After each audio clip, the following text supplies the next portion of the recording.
Okay. Welcome to Bella in Your Business. My name is Bella Vasta, and this is where I bring you some of the coolest people that have really impacted my life. And today we have Trevinia Barber with us, and she is the founder of Priority VA. It's a boutique virtual assistant agency that matches elite level entrepreneurs like Todd Herman and Ray Edwards with highly skilled assistants who get the online space and come prepared to deliver a massive ROI right from the gate. Welcome, Trevinia. Hey, Bella. So glad to be here. How you doing? I'm awesome. I'm so excited to have you here because I think one of the things that I'm seeing in our pet industry is that it's so exciting that people are actually, they're no longer saying they want to be a six-figure business. They're like mid-six-figure, seven-figure. And as that happens, you need support staff. But unfortunately, it's much easier for us to train someone how to walk a dog than it is to train them how to do tasks and help us out. So that's what I really wanted you to come in here today. You were gracious enough a couple months ago to visit us in the mastermind, and we're so fruitful for all of us. I mean, so much just bombs, and you're a speaker. So you guys get ready because the next 20 minutes is going to be awesome. And we have show notes for you. Woo-hoo. So Trevinia, let's start off with what should we outsource? Yeah, so for you guys, it's a little bit different, right? And I think that everyone often comes to us and they're like, how do I know what to give my virtual assistant, or how do I even know where to start? Yeah. And it's different for every business. And so for some of you, it might be the billing stuff that just drives you nuts and you want to gouge your eyes out, right? For others, maybe it's the onboarding of new staff or new clients and that whole customer experience journey that maybe you just feel you need to up level, and if someone else was kind of taking care of it, it'd be better for you. So it will be different for anyone. I often say that the best things to outsource are the things that are sucking up so much of your time. So for me, in my business, it's email, it's calendar management, it's travel booking, it's things like that, because I'm on the go all the time and people are always pinging me. For someone else in their business, it literally might be following up with people after they have just had a new dog walker, right? And how did that experience go? And creating that real depth to that relationship that maybe you just don't have time to do. Yeah. Or don't want to do, right? And typically those things that we don't want to do end up taking us the most time because we either procrastinate them, put them off, or just feel like we don't want to do them, right? Yeah, Ari Meisel has a saying that says the time it takes to do something versus the time it takes to actually get it done can be vastly different, right? Yeah. I want to bring that up. So you actually turned me on to him, and that sounds funny, but I was looking for, strategic people that could come into the mastermind and talk to us about productivity, and delegation and stuff. And you had suggested him, and talk about mind-blowing. So we'll have to put a link to him in the show notes, because if you guys have not heard about him yet, or you're not in the mastermind, you need to hear about him. He's amazing. So thanks for that connection, Trevinia. Yeah, well, first get in the mastermind, because that's where you actually hear all the good stuff that can, be actionable quicker for you instead of having to wait for a podcast interview. No kidding, right? And then just be overwhelmed and not know how to break it down or what to do with it. Thank you for that. So how do you know when you're actually ready to hire a VA? Because I feel like a lot of us are like, it's all in my head. Don't you just read my mind? No, they don't read your mind. They will get there. But when it's time for you, a few things that I like to kind of look at is it's just like having a child or getting married or whatever, right? You're never going to be prepared enough. Things are always going to be falling apart at some point. There will always be spilled milk. So you can't sort of pause getting the support that you need because you don't feel like you're ready. But here's some kind of indicators that'll help you realize maybe now it's time to pull the trigger. Are you financially stable? So this doesn't mean you're making six figures right now, right? It might mean that for working with a company like mine, but you can get support even if you're, bringing in $1,000 a month. You can still get some type of support in your business. So are you revenue positive? Not in the hole. I don't suggest people put virtual assistants on their credit card and stuff like that. So be revenue positive for that.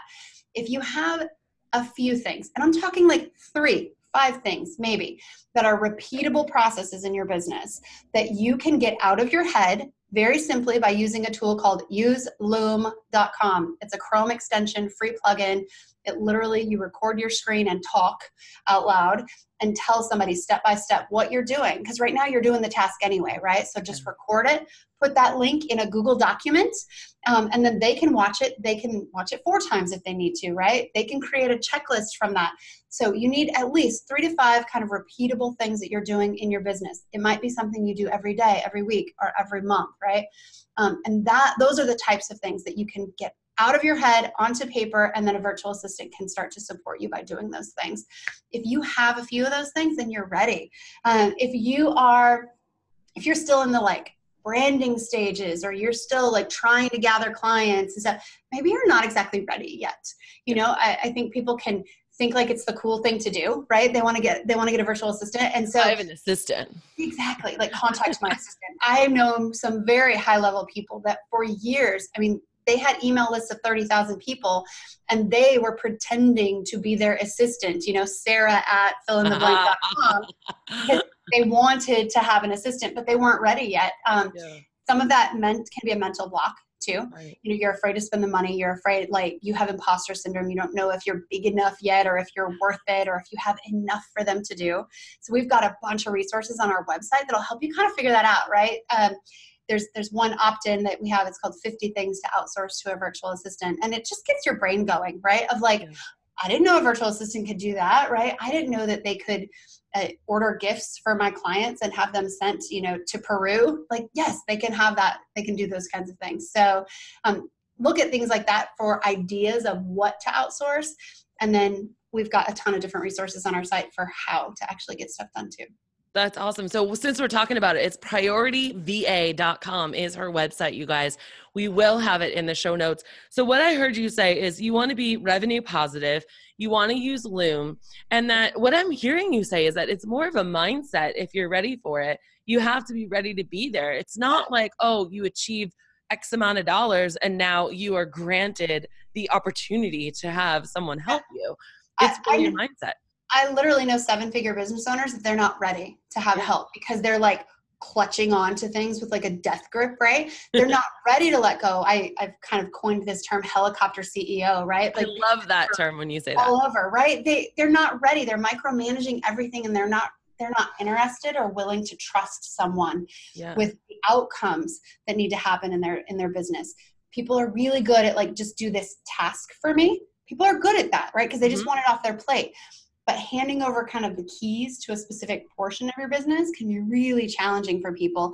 And so I just suggest start small. You know, there are services that you can use, whether it's, you know, Priority VA or Fancy Hands if you want to, Get Magic. There's so many different opportunities to kind of dabble with virtual support and get your feet wet. And what that's going to teach you is how to delegate, because there's definitely an art and a science to it. It'll teach you how to communicate, right? And how to get your point across very succinctly. And I want to dive into that whole like order taker and all the different levels of delegation. But before we get to that, there was so much goodness that you just said. And I want to talk about trust. You said, trust someone to delegate something to. And that's something that, you know, even interpersonally we work with, the people closest to us can hurt us the most, right? So should a business owner feel hurt if I delegate something to you, Travinia, and you don't do it? Does that mean my trust is broken, or does that mean that we just need a working relationship with open communication, and we have to understand that it's not always going to be perfect? Can you talk to me about that? Yeah. First, honestly, it's not always going to be perfect, and you got to get over that, right? Because you're not perfect 100% of the time, right? Yeah. And I was speaking at an event, this was last year now, but with a lot of 7 and 8 and sometimes 9-figure entrepreneurs, right? And there was a guy in the audience, and he said, my assistant, like, she's all right. I mean, she does well, like 85% of the time. And he was thinking about firing her, right? Like, she's good 80 to 85% of the time. Oh, no. Are you good 100% of the time, dude? Like, no, you're not. Yeah. And so you've got to sort of self-reflect too. Yes, there is always going to be problems. But when technology fails, because it will, you know, the link's going to break, the email's going to have a grammatical error, whatever. They're going to send the wrong dog sitter to the wrong client, or, you know, whatever. That's when I think you do have to fall back on relationship. And that's where that trust piece does come in. And it doesn't happen overnight. Yeah. And you have to proactively work at building a relationship with your team so that when crap hits the fan, because not if, like when it does, you kind of have that to fall back on, right?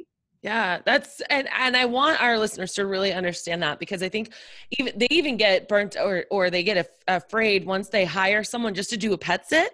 And we're talking about internal operations, but the external operations of just becoming a dog walker, a pet sitter, people say, well, they didn't do it right. I don't trust them. I don't trust anyone. I can't hire anyone. And you guys, I want to draw your attention to the fact that that is your own mindset. That is your problem. It's not everyone else's problem. And it is a problem that you need to get mentally strong and do that personal development, whatever it may look like for you, to get over that, because it will prevent you tremendously from growing and scaling your company. And I love what you just said. And it really is just like my husband, he lets me down all the time, but love you, not honey. all the time, but enough, and I have to keep reminding myself, you know what, he's not perfect. That doesn't mean he doesn't love you. That he forgot to pick that up, even though I told him 5 times. It doesn't mean that, the whole relationship is to be thrown out, you guys. And that's exactly what this is here. So I want to really caution you, don't let your fear of extending that trust, don't let it be broken that way, because most of the time it doesn't deserve to be, like that 85% rule. Yeah.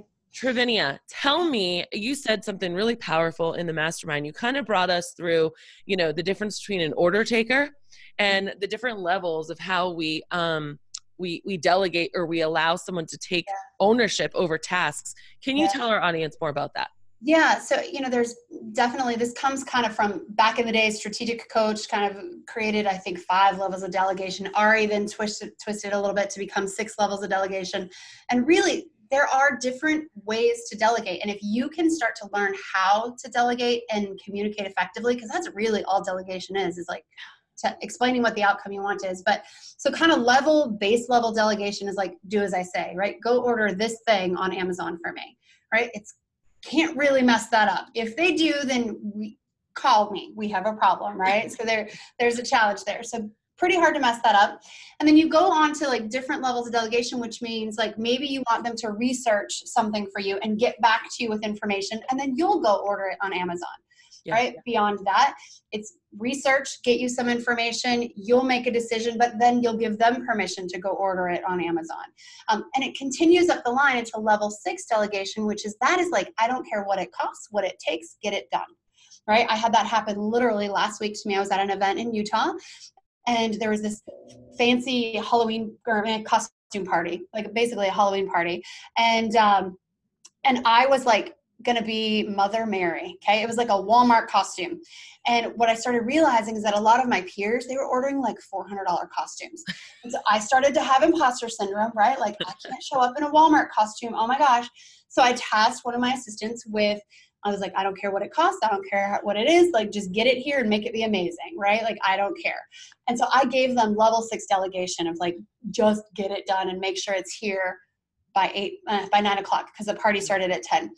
It didn't get there, guys. So they ordered so many different pieces of this like really amazing costume that it was 7 different shipments. And only 4 of the shipments made it.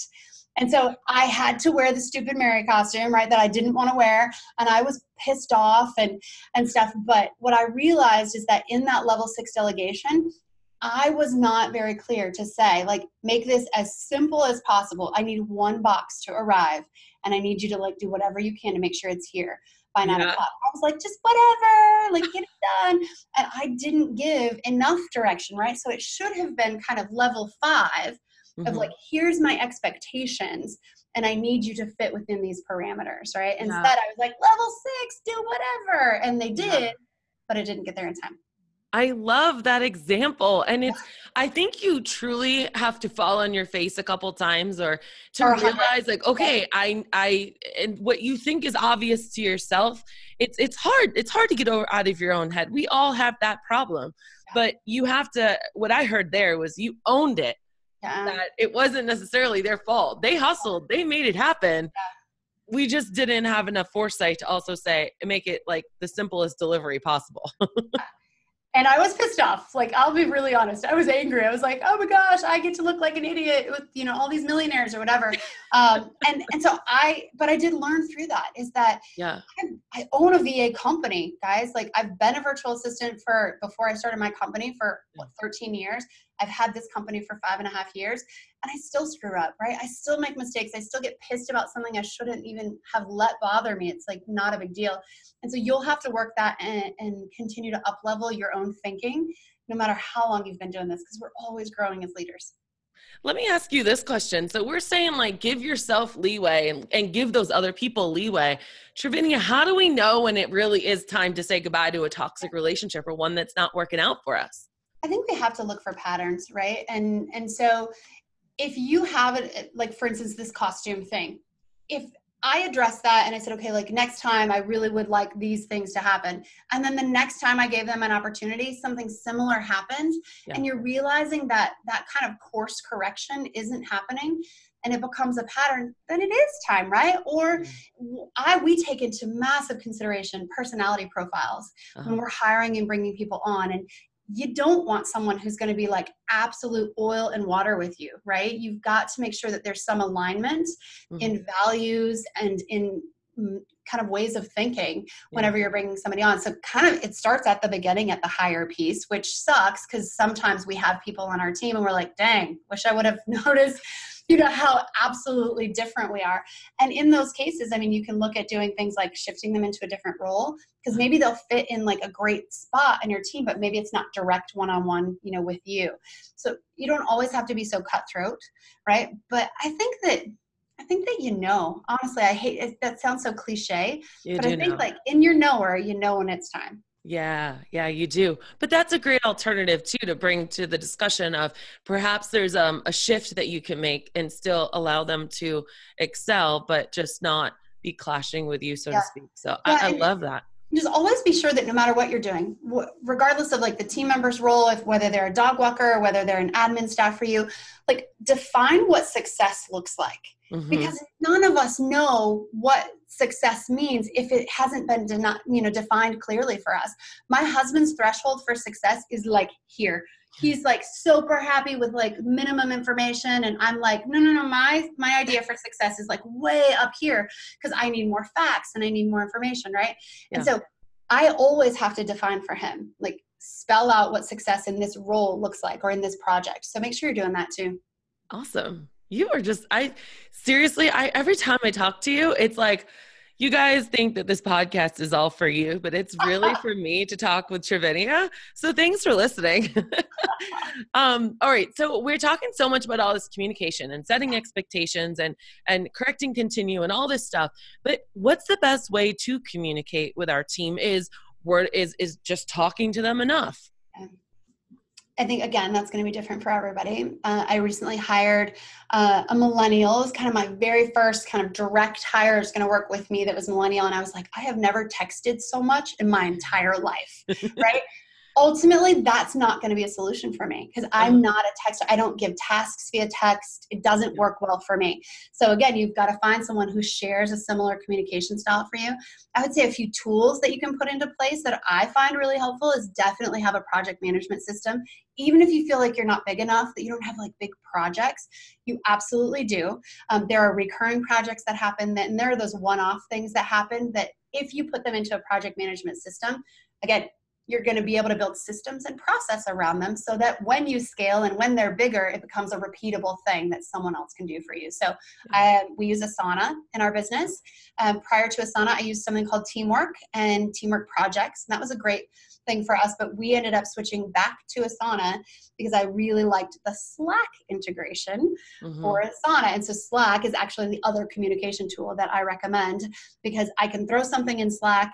I can use other things like there's a cool plugin called Recordify. So I can actually put an audio into Slack and my team can turn that into a task into Asana, right? So it's one step for me. They kind of handle it and put it in the system that they like because I don't like logging into Asana if we're being really honest. So I don't either. I get so lost in Asana, but I have yet to introduce Slack to it.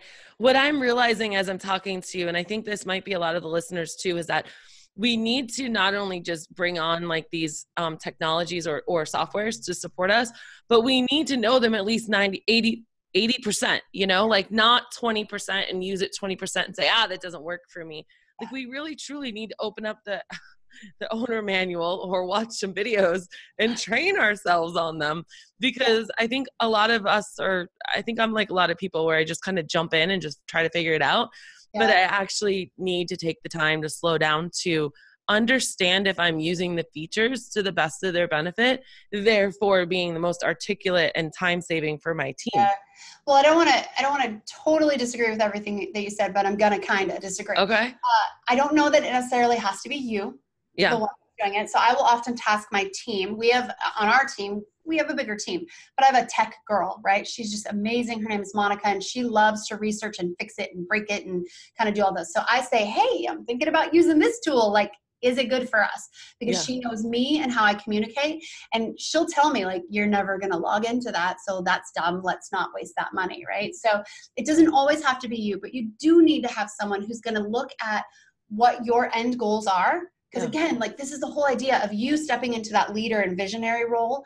So you explain what your end goal looks like, and then your team will help sort out the tools and the systems, the processes that can get you there.